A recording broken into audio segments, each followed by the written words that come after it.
Hello friends, गुरी web developer channel में आपका स्वागत है। आज हम जावास्क्रिप्ट के स्टेटमेंट और सिंटैक्स के बारे में जानेंगे।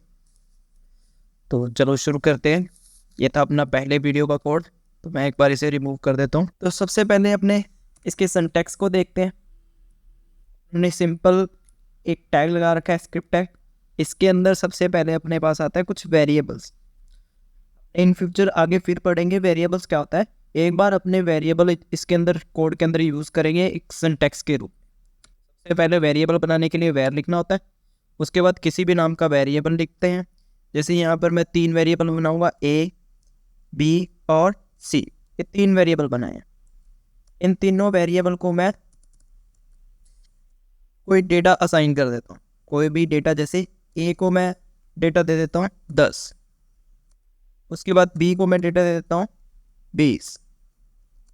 अब इन दोनों की वैल्यू को प्लस करवाना है, तो कुछ इस प्रकार मुझे लिखना होगा, C equal to A plus B. इससे क्या होगा, उन्होंने सबसे पहले क्या किया कि एक वेरिएबल बनाए, 3 वेरिएबल ए, बी और सी। वेरिएबल होते क्या है, एक प्रकार का कुछ इस प्रकार का कोड सिंटैक्स है इनका कि ये कुछ वैल्यू को अपने पास रखता है। ये वेरिएबल बना रखे हैं। इसके बाद अपने ने क्या किया है, इसको वैल्यू असाइन किया है, ए को और बी को। इन दोनों की वैल्यू को यहाँ प्लस करके वापस अपने सी के अंदर असाइन कर रहे हैं। अब इस वैल्यू को अपने अगर यूज़ करना चाहे तो अपने यूज़ कर सकते हैं। जैसे कि मैं document dot gate element by ID से मैं उसी ही पैराग्राफ के अंदर शो करवा के दिखा देता हूँ।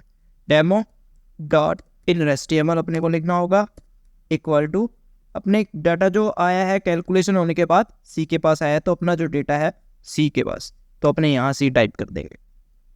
इस प्रोग्राम को एक बार रन करवा के देखते हैं, गो टू लाइव करके, फिर इसको वापस एक बार समझने की कोशिश करेंगे। तो यहाँ देखोगे आप, आउटपुट अपना क्या आ रहा है, 30 आ रहा है, जो कि आना भी चाहिए था। अब यहाँ अपने देखते हैं कि यहाँ हो क्या रहा है, 30 क्यों आ रहा है, किस प्रकार कोड अपना काम कर रहा है। सबसे पहले अपने एक स्क्रिप्ट टैग लगा रखा है जिससे अपने जावास्क्रिप्ट लिख पा रहे हैं। जावास्क्रिप्ट में सबसे पहली लाइन में अपने वेरिएबल बनाया है। वेर एक कीवर्ड है जिसकी मदद से अपने वेरिएबल बना सकते हैं। 3 वेरिएबल बनाए हैं, A comma B comma C. Comma लगा के इनको तीनों को अलग अलग कर दिया, तीनों एक साथ मैंने डिक्लेयर कर दिया। डिक्लेयर का मतलब इसको घोषित कर दिया। अब इनको आके फ्यूचर में अपने यूज कर पाएंगे इसी कोड के अंदर। तो सबसे पहले फिर मैंने क्या किया, ए को एक वैल्यू दे दी, बी को वैल्यू दे दी। एक साइड एक वेरिएबल हो, एक साइड वैल्यू हो, बीच में इक्वल लगाओ। तो ये याद रखना, राइट साइड वाली वैल्यू लेफ्ट साइड वाले वेरिएबल में चली जाती है, उसके अंदर जाके स्टोर हो जाती है। जब सिंगल इक्वल लगाओ, एक इक्वल लगाओ, तो यहाँ क्या हो रहा है, दोनों में एक वैल्यू स्टोर की जा रही है।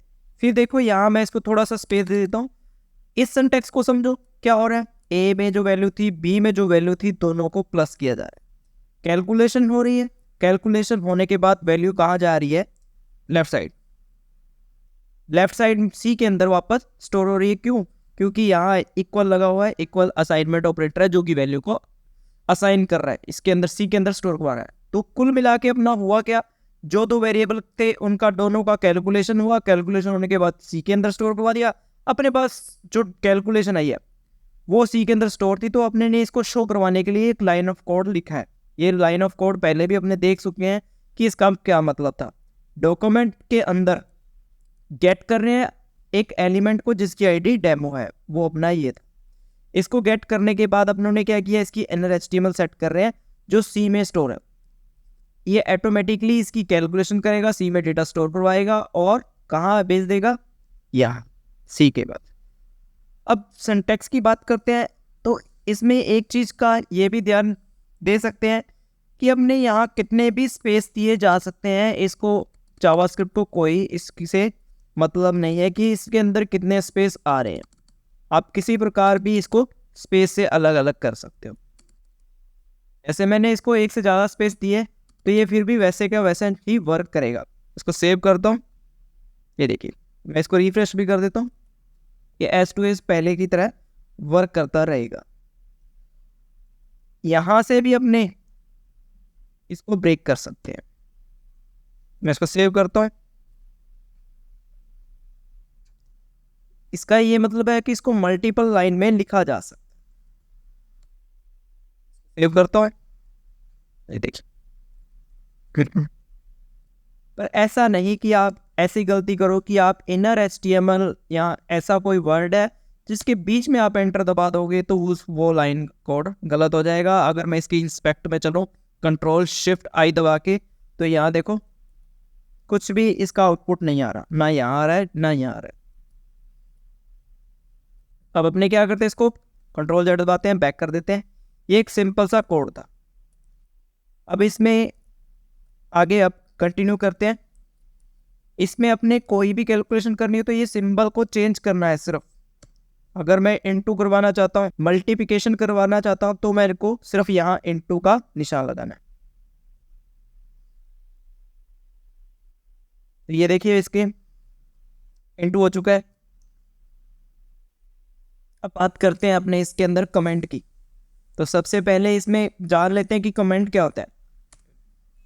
आपने जैसे HTML और CSS में भी कमेंट के बारे में ज़रूर पढ़ा होगा कि कमेंट होते क्या है, सेम ही इसी में रहते हैं। मैं फिर एक बार रिपीट कर देता हूँ। कमेंट कुछ इस प्रकार का एक सिंटैक्स है जिसमें अपने क्या करते हैं, प्रोग्रामिंग के अंदर कुछ भी अपनी मर्जी से टेक्स्ट इंक्लूड कर सकते हैं। वो टेक्स्ट कोड के बारे में होता है कि ये कोड किस प्रकार का है, यहाँ क्या वर्क हो रहा है। ये इसीलिए लिखा जाता है कि अगर आपने 1000 लाइनों का कोड लिखा है तो आप चाहते हो कि उसके साथ साथ जहाँ आप कुछ भी स्पेशल वर्क कर रहे हो तो उसके बारे में आप लिखते जाओ, ताकि आप वो कोड को 6 मंथ बाद, 2 मंथ बाद या कोई और प्रोग्रामर इस कोड को देखेगा तो इस कमेंट को पढ़ के आसानी से इसके बारे में पता चल जाएगा कि उसको क्या लिखा हुआ है इस कोड के मतलब। तो अब बात करते हैं कमेंट लगाया कैसे जाता है। अगर मेरे को यहाँ कमेंट लगाना है तो मैं इस प्रकार लिख सकता हूँ, // मेरे को लगाना है, बैकस्लैश, तो यहाँ लिखना है hello I am a web page, ऐसा कुछ भी मैं टाइप करता हूँ। इसका कोई भी आउटपुट आपको नहीं देखने को मिलेगा, ये सिर्फ S2S कोड में दिखने को मिलेगा। ना ही इसके अंदर कोई भी आप लाइन लिख देते हो तो उसका कोई भी आउटपुट नहीं आएगा।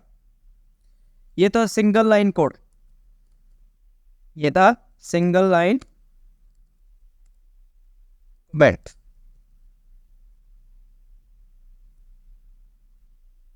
इसी प्रकार मल्टीपल लाइन कमेंट भी किए जा सकते हैं।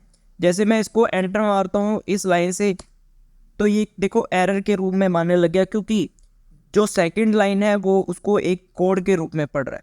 अगर अपने इसको मल्टीपल लाइन कोड बनाना चाहते हैं तो अपने को एक स्लैश, एक स्टार, और जहाँ अपने को बंद करना है वहाँ स्टार और स्लैश, इस चीज़ का यूज़ करना है। ये एक कमेंट के रूप में माना जाएगा, इसको एग्जीक्यूट नहीं किया जाएगा कंपाइलर या इंटरप्रेटर के द्वारा। ये सिर्फ कोड के बारे में बताने के लिए अपने यूज़ करते हैं।